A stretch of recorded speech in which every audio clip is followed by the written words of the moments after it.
Welcome.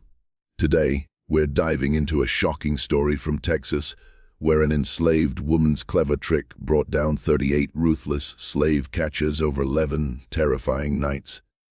If you're watching from anywhere in the world, hit that subscribe button and join us, because hours of digging through real historical records went into uncovering this incredible tale.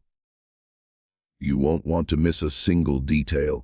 Born into the brutal world of slavery in Texas, she grew up knowing fear and oppression as constants in her life.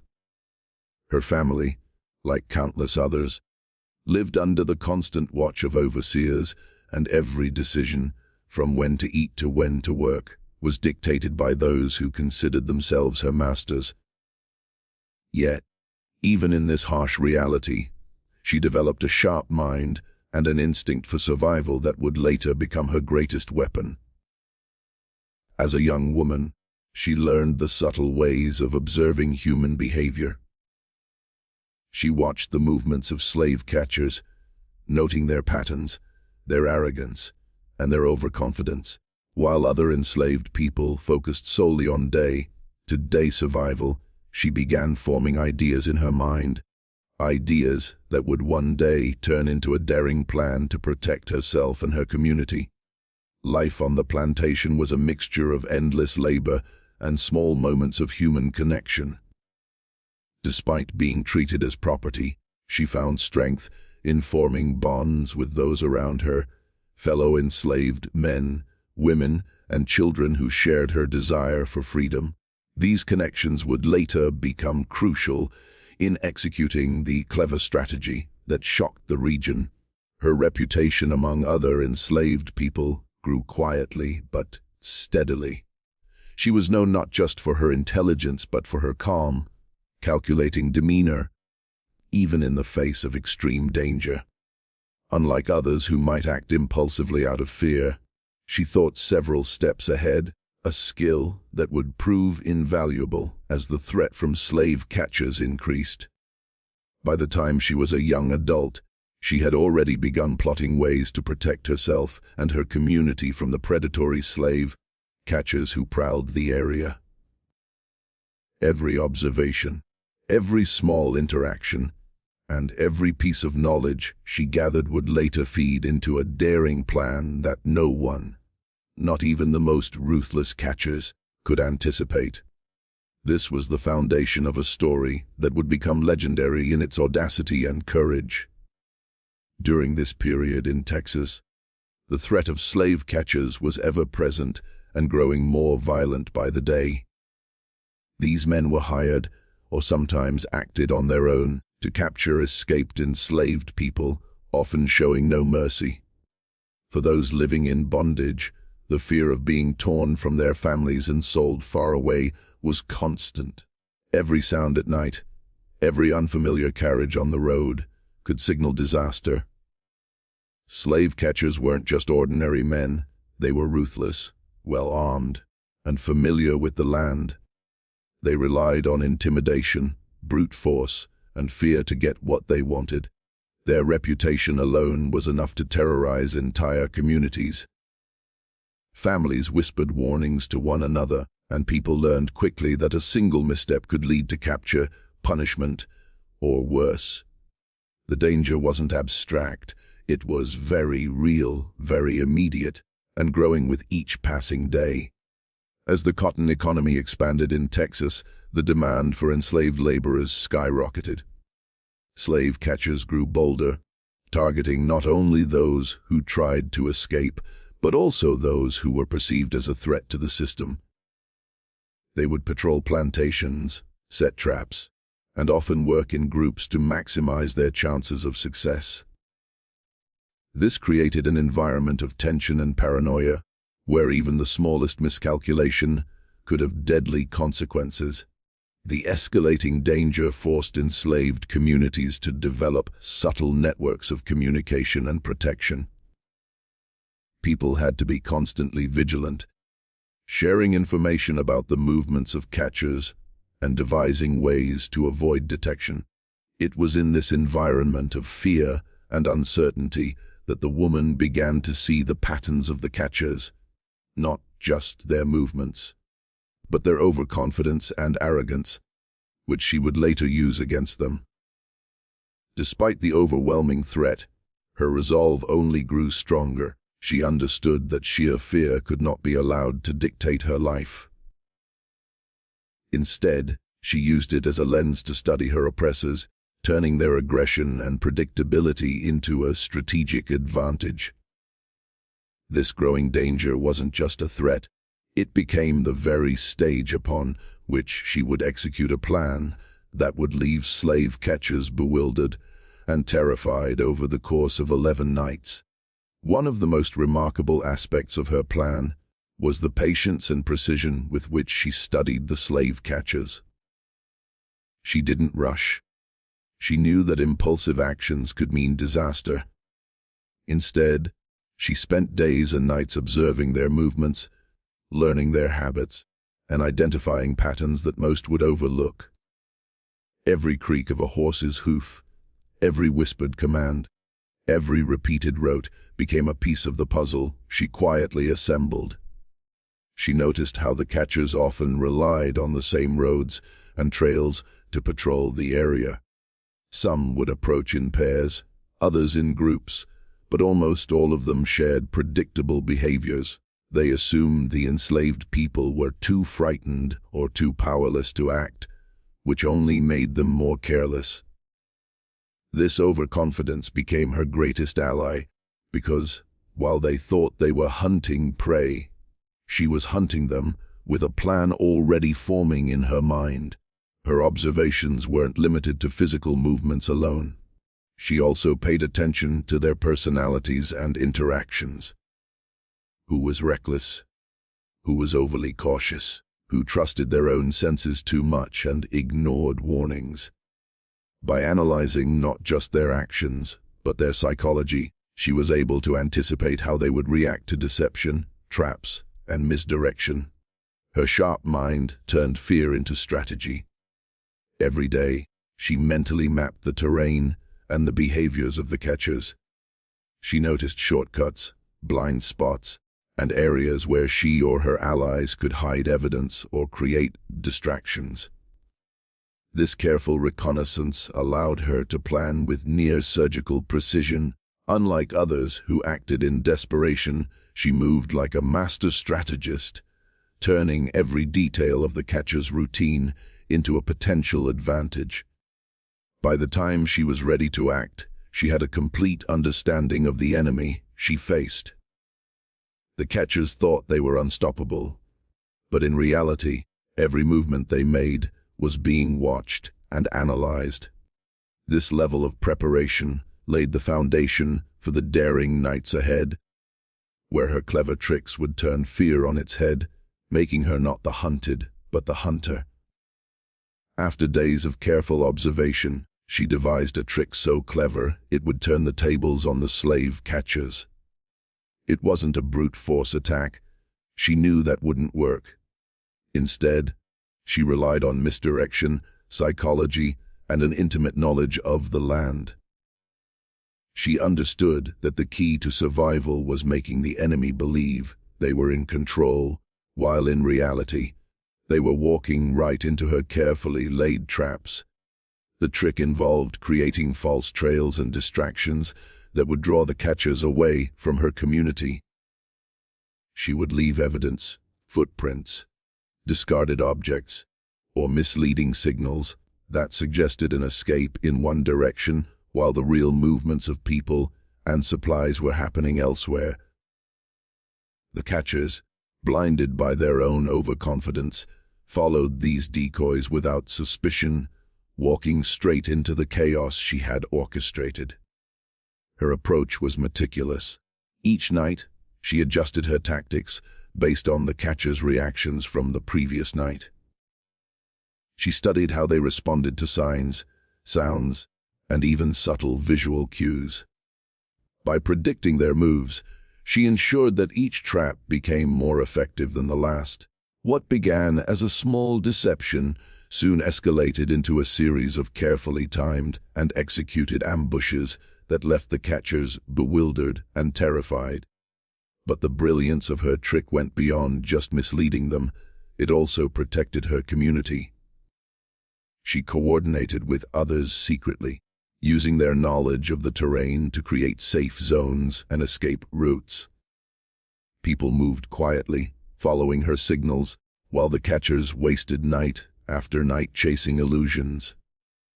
Her ingenuity turned fear into empowerment, showing that clever strategy could overcome brute force. By the end of her first few nights putting the plan into action, it became clear that this was no ordinary act of defiance. The catchers began to realize they were not in charge, and that someone had outsmarted them at every turn. What started as a personal act of survival had transformed into a full-blown campaign of resistance, demonstrating how one determined individual could challenge even the most ruthless oppressors. Once her plan was in motion, it quickly became a masterclass in deception. Each night, she carefully set the stage, leaving subtle clues that would lure the slave catchers into following the wrong path. Footprints, objects, even small fires or sounds were strategically placed to make the enemy believe they were on the right trail. What made it remarkable was the precision. Every detail was calculated to exploit the catcher's assumptions without revealing her hand. The catchers, convinced by their own overconfidence, never suspected that they were being manipulated. They moved through the terrain in search of the enslaved, oblivious to the traps laid in plain sight. Night after night, they chased illusions, wasting their time and energy while she observed from safe positions, always one step ahead. The thrill of outsmarting them added an edge of suspense to each encounter, showing her brilliance in turning fear into advantage. Her success relied heavily on timing. She knew when to leave evidence and when to remove it, ensuring that nothing connected directly back to her or her community. It was a delicate dance, and any mistake could have led to disaster. Yet, her careful planning and intimate knowledge of the land allowed her to maintain control over every situation, keeping her presence invisible while the chaos unfolded around the catchers. This nightly cat and mouse game wasn't just about avoiding capture. It became a form of psychological warfare. Each night, the catchers grew more frustrated, anxious, and confused. They started questioning their own judgment, wondering if they had missed something crucial. Meanwhile, the enslaved community, guided by her intelligence and leadership, gained hope and confidence. Her actions were reshaping the power dynamic, one night at a time. By the end of several nights, the pattern was unmistakable. The slave catchers were no longer the hunters, they had become the hunted in spirit. They had walked into a carefully orchestrated trap repeatedly, and the audacity of her plan was sending shockwaves through the region. This was more than survival, it was a testament to her courage, cunning, and determination to fight back against unimaginable oppression. As her clever tricks continued night after night, the slave catchers began to feel the first seeds of doubt and panic. What had started as routine patrols now became a nightmare. They could not understand why their usual strategies failed, why every trail they followed led to dead ends or false leads. The frustration grew, feeding confusion and fear, emotions they had never expected to feel as the hunters. The panic wasn't just personal. It spread among the groups of catchers themselves. They began arguing over strategies, blaming each other for mistakes, and guessing their every move. A sense of paranoia set in, as some feared betrayal from within, while others suspected supernatural interference or sabotage. This psychological unraveling gave her a new advantage. Fear was now working for her, turning the hunters into hesitant, cautious, and often reckless opponents. Stories from the nights tell of catchers running into unexpected obstacles, pitfalls, misleading signs, or noises in the darkness that heightened their terror. Each night, the sense of dread grew, as they realized they were no longer in control. The enslaved woman's brilliance lay in her ability to orchestrate this chaos without ever appearing in their line of sight, making her seem almost like a ghost or an unseen force. Her manipulation of the environment and the catcher's own psychology created a cycle of panic. Each mistake the catchers made fueled her next move. She learned from their behavior, adapting her tactics and making each subsequent night even more disorienting for them. By exploiting their overconfidence and fear, she turned what could have been a deadly situation into a strategic advantage for herself and her community. By the end of several nights, the catchers' confusion reached its peak. They were exhausted, demoralized, and terrified, unsure whether they were being outsmarted by a single person or by something far beyond their understanding. This escalation of fear not only protected the community, but also marked the enslaved woman as a figure of extraordinary courage and intelligence. Someone who had turned oppression on its head using nothing but her mind and her knowledge of the land. Some nights became legendary for the sheer audacity of her traps. On one particularly tense night, 3 slave catchers had followed a trail she had carefully fabricated, believing they were close to capturing someone. Instead, they walked straight into a maze of false signs and misleading sounds. Footsteps in one direction, rustling in another. Every clue had been meticulously placed to confuse and exhaust them.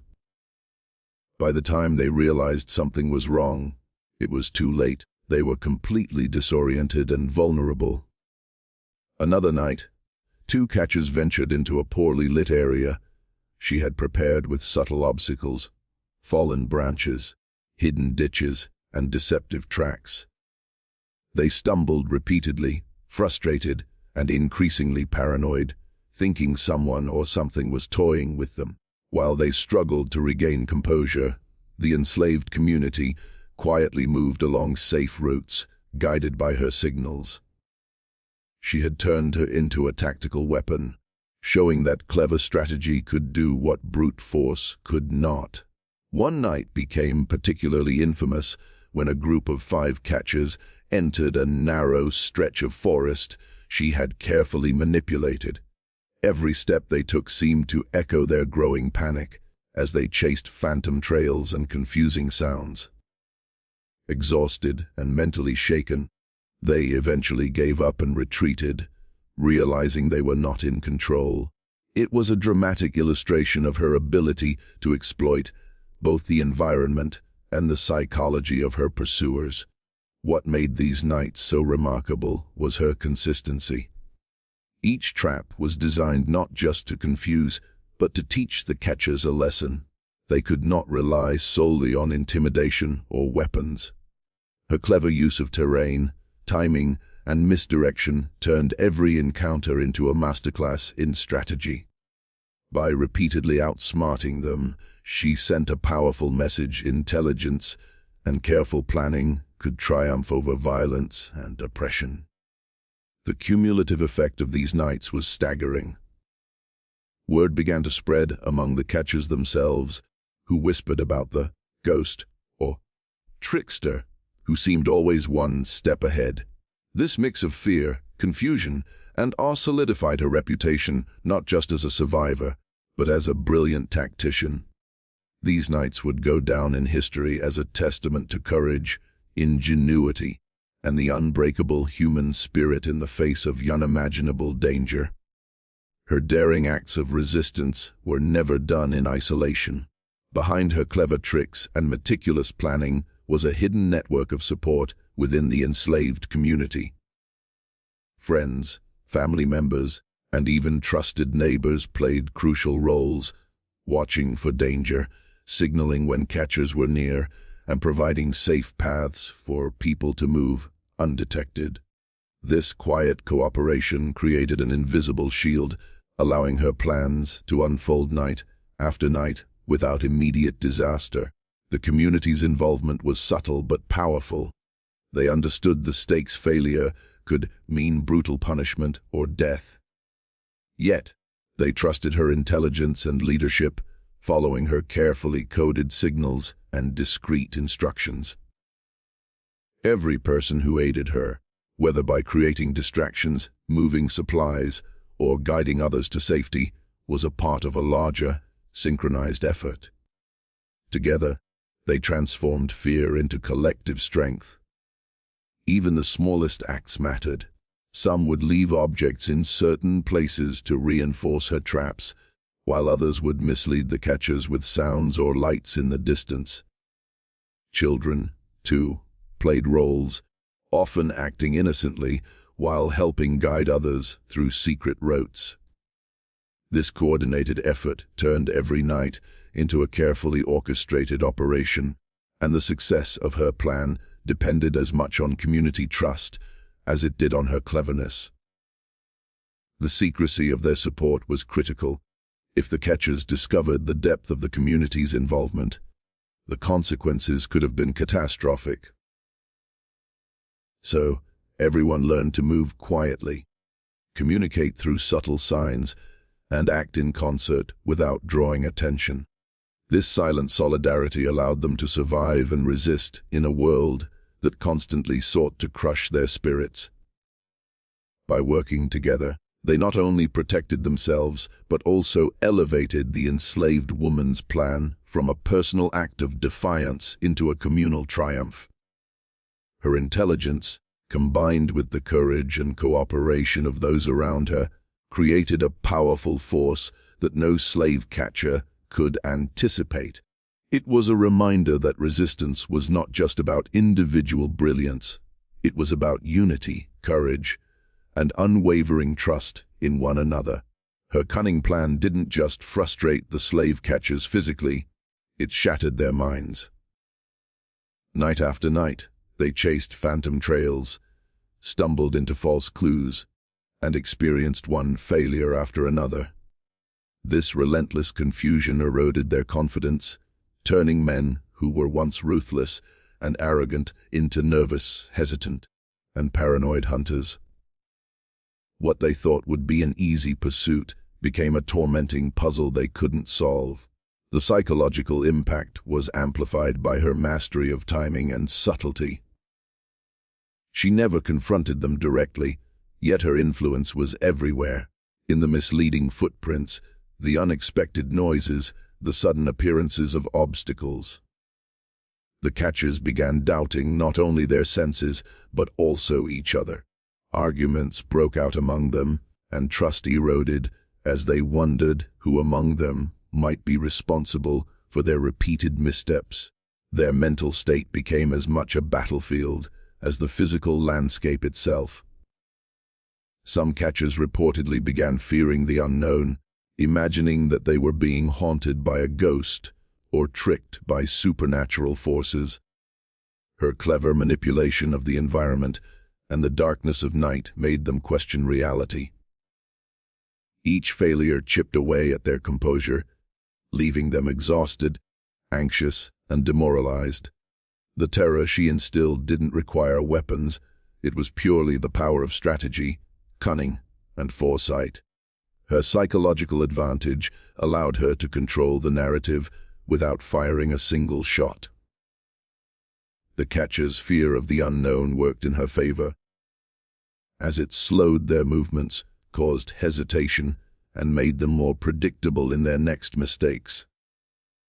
They had become prisoners of their own assumptions, falling victim to the very overconfidence and arrogance that had once given them power over others. By the end of several nights, it was clear the enslavers had been outwitted, their minds unsteady, their authority undermined. What they faced was not just a physical threat, but a mental one, an invisible strategist who had turned fear and uncertainty into a weapon. This psychological victory was as profound as the practical success of her traps, cementing her legacy as an extraordinary figure of resistance, intelligence, and courage. Word of her daring feats didn't stay confined to her immediate community for long. Stories of the ghostly trickster, who outsmarted and terrified slave catchers, began spreading quietly from farm to farm and settlement to settlement. People whispered about nights when catchers vanished into false trails. Exhausted and bewildered, never suspecting the intelligence behind their failures, her actions became a topic of awe and inspiration among enslaved communities across Texas. The spread of her reputation was fueled by both fear and admiration. Families shared accounts of her clever traps and the way she manipulated the catchers without ever being caught. Some enslaved people spoke of her as almost mythical, a symbol of hope and cunning resistance in a world designed to crush their spirit. For many, her story offered a blueprint for courage, proving that intelligence and strategy could triumph over violence and oppression. Even among the slave catchers, tales began to circulate of a mysterious figure who seemed always one step ahead. They whispered warnings to one another, cautioning against underestimating her and her community. These rumors amplified her psychological advantage as catchers approached their duties. With increased caution, hesitation, and fear, the more they spoke of her, the more legendary her reputation became. Her story also spread through subtle acts of communication within the enslaved community. Messages were shared quietly, sometimes through coded songs, discreet signals, or trusted intermediaries who traveled between plantations. This underground network ensured that knowledge of her bravery and strategic mind reached others, inspiring further resistance while keeping her identity and methods secret from those who sought to harm her. Ultimately, the spread of her story wasn't just about fear. It became a source of empowerment. Communities realized that even in the face of unimaginable oppression, one person's intelligence and courage could inspire many, turning seemingly hopeless circumstances into opportunities for resistance. Her legend grew not only as a tale of survival, but as a beacon of hope for all who longed for freedom and justice. The legacy of her actions goes far beyond the nights she outwitted the slave catchers. She became a symbol of courage, intelligence, and resilience, a reminder that even in the darkest circumstances, one person's ingenuity could challenge an entire system built on oppression. Her story shows that resistance doesn't always require violence. Sometimes it requires observation, strategy, and a deep understanding of human behavior. Historically, her actions disrupted the perception that enslaved people were powerless against those who sought to control them. By turning fear into a weapon, she demonstrated that knowledge and wit could equalize, or even reverse, the power dynamic. Her success forced slave catchers to rethink their methods, and it inspired communities across the region to find strength in unity and cleverness. Her story has endured because it highlights the human spirit's capacity for defiance and hope. While many acts of resistance were lost to history, hers was recorded and remembered, in part because of the fear and awe she instilled in those who tried to hunt her. She became a legend not only for her audacity, but also for showing that intelligence, courage, and careful planning could change the course of events against overwhelming odds. The lessons from her actions remain relevant today. They remind us that even in situations of extreme danger, strategic thinking and resilience can empower people to protect themselves and their communities. Her story is more than history. It's a blueprint for courage, determination, and the enduring power of human ingenuity in the face of oppression. Ultimately, her legacy is a testament to the extraordinary capacity of ordinary people to challenge injustice. across generations. She stands as a figure of inspiration, showing that one person's cleverness and courage can leave an enduring mark on history, turning fear into strategy and oppression into a story of triumph.